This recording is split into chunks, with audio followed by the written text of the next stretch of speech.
जय उत्तराखंड। मैं इस समय गया हूँ राजकीय उच्च प्राथमिक विद्यालय कमेड़ा नई डांडा पौड़ी गढ़वाल में। अब मैं आपको विस्तृत से बताऊंगा कि इस समय इस उच्च प्राथमिक विद्यालय की क्या हालात है वास्तव में। और ये राजकीय उच्च प्राथमिक विद्यालय जूनियर हाई स्कूल ये पलायन की मार झेल रहा है। इस समय ये पलायन की मार झेल रहा है।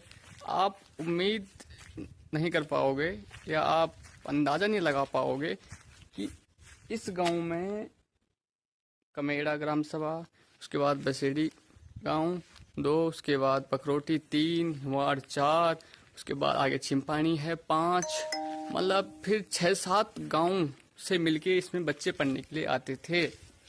मैंने खुद यहीं से पढ़ाई की है, 6 से लेकर 8 तक के विद्यालय है, मैंने खुद यहाँ से पढ़ाई की है।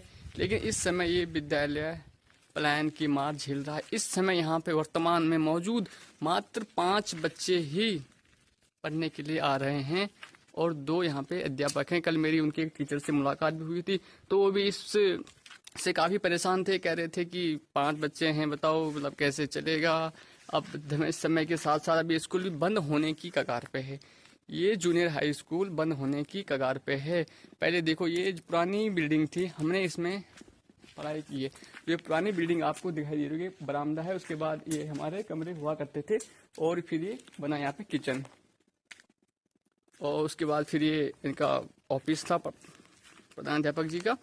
लेकिन इस समय अभी बहुत बड़ा दुर्भाग्य है हमारे पूरे प्रदेश का। मैं ये नहीं कहूँगा कि इस क्षेत्र का या उसका क्षेत्र का, तो खैर दुर्भाग्य है ही। यहाँ तो हमें पता है काम किस स्पीड में होना है, सबको पता है 99 बिलों का। तो लेकिन ये जो अब हमारे प्रदेश का प्रत्येक गांव में रोज रोज एक न एक व्यक्ति पलायन कर रहा है, सरकार इस ओर ध्यान दे नहीं रही है, लगातार पलायन होता जा रहा है। इस विषय पे सरकार को ध्यान देने की जरूरत है और कई बारीकी से मुद्दों को मतलब समझ के प्रत्येक गांव के बीच के प्रत्येक की परेशानी को उजागर करके उसको समझ के सुन के ही सरकार को आगे का प्लान तय करना चाहिए।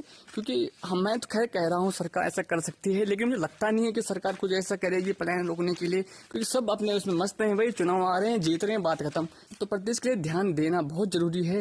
ये विद्यालय इस समय, जिस समय मैं यहाँ पे मैंने 8 में था, मैं तो यहाँ पे कम से कम 50 से 60 के बीच में जनसंख्या थी।